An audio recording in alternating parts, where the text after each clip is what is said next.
Pemimpin UMNO menolak cadangan supaya Lim Kit Siang diberi penghargaan oleh kerajaan susulan pengumuman veteran DAP itu untuk bersara daripada politik. Ahli Majlis Kerja Tertinggi MKT UMNO, Razlan Rafi'i, berkata, tiada apa yang boleh dibanggakan daripada Lim selain mendakwa tokoh DAP itu sebagai rasis dan seringkali mencabar perlembagaan negara. Tidak ada apa yang perlu diberi penghormatan kepada Lim Kit Siang, seorang yang penuh sejarah rasis dan merosakkan perlembagaan negara. Negara menyaksikan perpecahan, pergeseran antara kaum hingga mencetuskan suasana panas hanya disebabkan dia. Perjuangan rasis yang dibawa beliau banyak merosakkan hubungan antara kaum. Hak orang Melayu yang terjamin dalam perlembagaan pun cuba dicabar. Bagi saya keputusannya untuk bersara amat dialu-alukan, katanya kepada Malaysia Kini. Razlan bagaimanapun tidak menghuraikan lebih lanjut dakwaan yang mengatakan Lim sebagai rasis dan menjadi punca kepada perpecahan kaum itu. Lim pada Kongres DAP yang berakhir minggu lalu, mengumumkan keputusannya untuk bersara daripada dunia politik. Tokoh DAP yang berusia 81 tahun itu menghabiskan lebih daripada separuh abad masanya bergelumang dalam politik. Keputusan itu mendapat perhatian yang di-Pertua Dewan Negara Rais Yatim, yang membuat gesaan agar kerajaan memberikan penghargaan kepada veteran DAP berkenaan. Saranan Rais itu mendapat sokongan bekas Menteri Undang-Undang, Zaid Ibrahim. Selain itu, Mursyidul Ampas, Hashim Jassin dan Presiden Putera Ibrahim Ali turut menyokong agar penghargaan diberikan kepada Lim.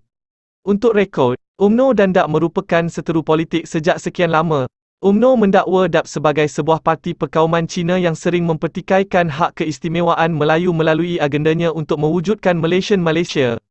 Manakala DAP pula mendakwa UMNO menggunakan isu perkauman sempit untuk survival parti itu dan demi kepentingan segelintir elit Melayu yang korup. Sementara itu, Setiausaha Agung Veteran UMNO, Mustafa Yaakob pula menyifatkan saranan untuk memberi penghargaan kepada Lim sebagai idea gila. Satu cadangan kurang siuman dan tidak masuk akal.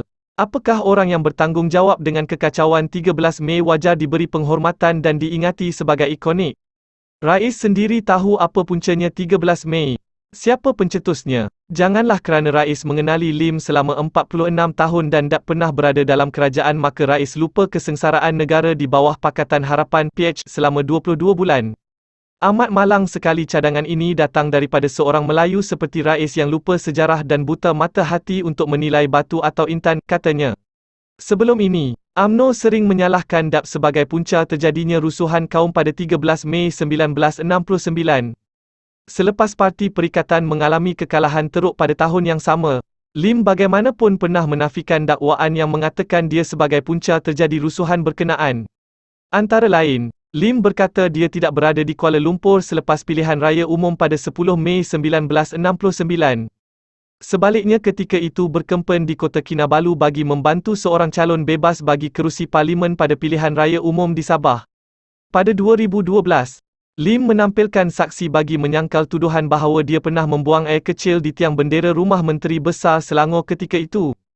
Harun Idris, semasa tragedi itu berlaku, saksi berkenaan, Ahmad Habib, 64, berkata, berdasarkan pengalamannya berada di kawasan Rumah Menteri pada 13 dan 14 Mei. Dakwaan itu sama tidak benar kerana tiada seorang pun orang Cina di situ. Sementara itu, Ahli Majlis Pimpinan Tertinggi MPT Bersatu, Muhammad Faiz Naaman berkata Lim hanya perlu dihormati kerana memeriahkan demokrasi negara dan tidak lebih daripada itu. Lim wajar dihormati atas dasar sekadar memeriahkan lagi suasana demokrasi di negara ini. Itu saja, katanya.